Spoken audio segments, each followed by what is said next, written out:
I don't know. There's some funny, a lot of funny. That's a great story. Thank you.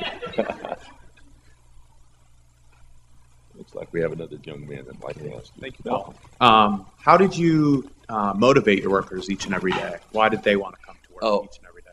It wasn't me. I figured it out from the very beginning. It wasn't me. And I could leave this business very successfully. Because a customer walks in, they don't know what the hell they want it yesterday. They're kind of a senior person in society, maybe a school teacher, bank president. They walk to a high school kid or a junior person in society, and the senior person says, you know, they have a conversation, how will my presentation look better? What can I do to make it look better? So the person feels like, you know, I'm inputting something important here. The worker sees the manufacturing process and gets the thank you from the customer. That was motivating. More importantly, the work we did contributed to society. You could see the connection of helping people get jobs. You could see the connection of having a salesperson get a sale. Or in Spokane, Washington, there was a little girl that was abducted or kidnapped.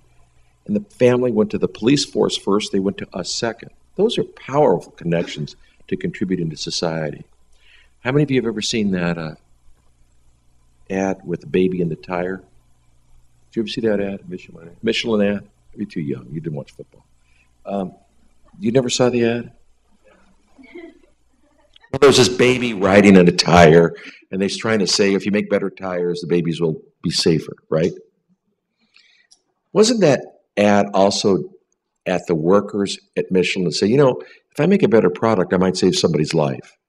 What you got to remember is everybody wants to go to work every day to think that they're contributing to society.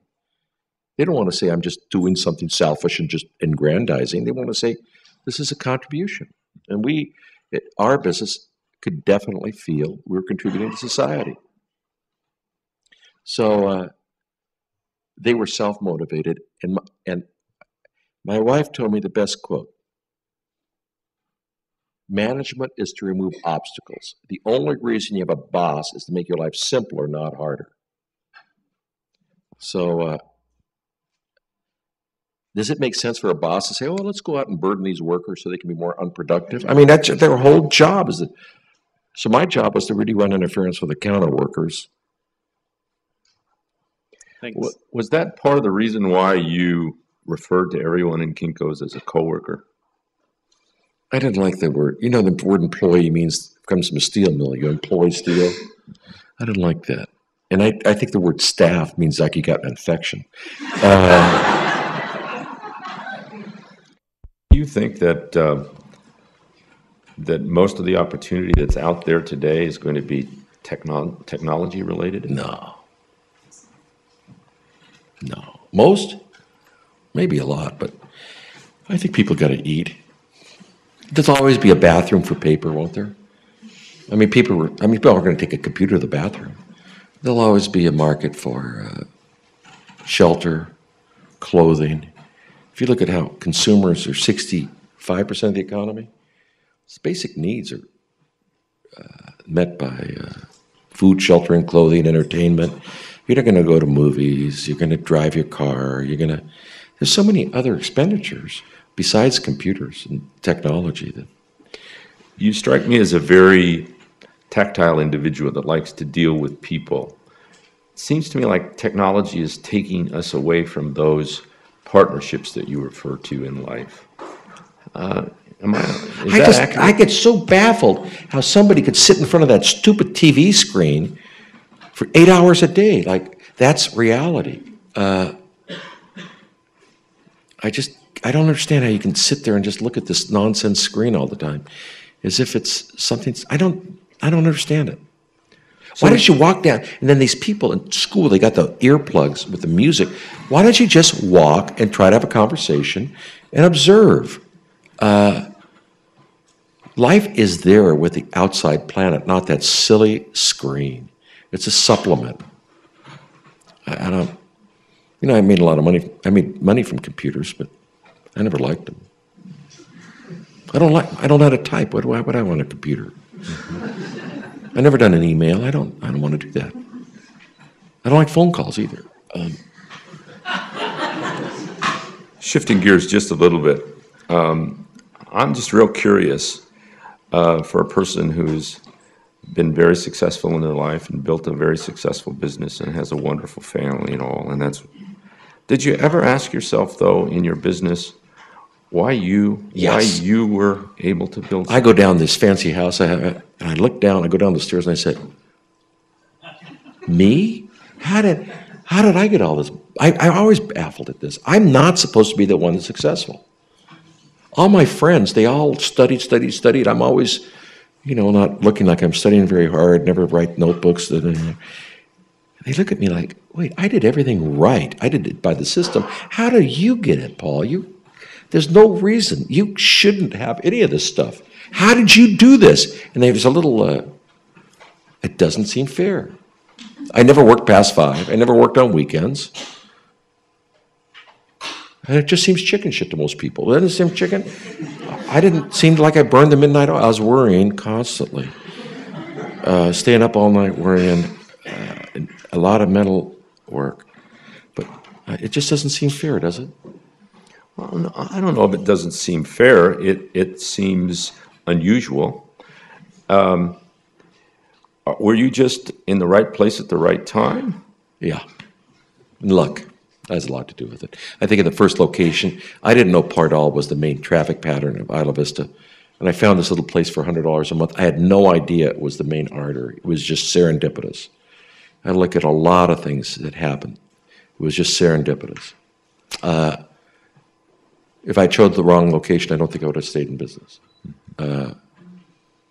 No. I was. A lot of life is luck. Mm-hmm. Yeah. You strike me that based on your experience. Not a lot. Some of life is luck. Yeah, I think so. I think we have to have a little luck every once in a while. I'm still waiting for mine, by the way. So it seems to me like, based on your experience with your family, that you learned the value of saving. And I'm just wondering, are you a numbers guy? Yeah, I love it. Was that your strength within your business as well? Well, my mom didn't care about school that much because I was a bad student. And she never harassed her kids to go to anything about school, but she always said about college, "Doesn't it look like fun?" So yeah, you go to college for fun. It's kind of cool, isn't it? You just. But my mom only cared about 2 things, sleeping and saving. And if you weren't in bed at 9:30 and get a good night's sleep, you weren't taking advantage of your education. Everything was about sleep, savings. Now, I got to tell you, you only have 2 ways of doing life successfully. You better do it the school thing, get those straight A's and be a lawyer, a doctor, one of those things, teacher. Or you better do it with your savings. But you better be good at one or the other. Because if you're half-ass at school and half-ass at saving your money, you're going to be half-ass like a victim in life. You better know what you're doing with your money. Save your money. And my grandmother would say to her children, the first $1,000 is the hardest to save.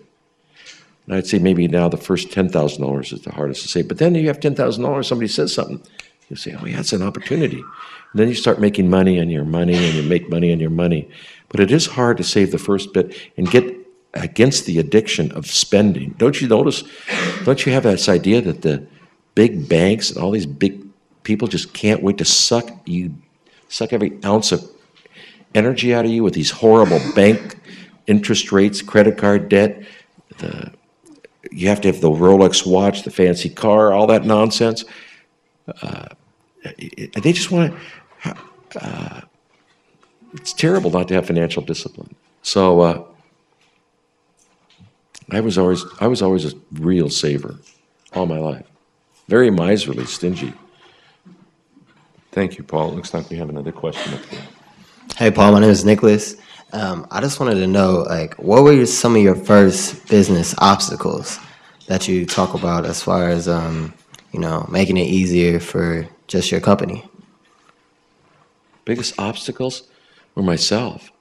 We have a young lady over here. Hi, can you tell us what did you develop? How did you develop your skill when you were in college, and what the most valuable thing you think you got from USC or your USC experience? Thank you. Well, I didn't take notes, and I listened.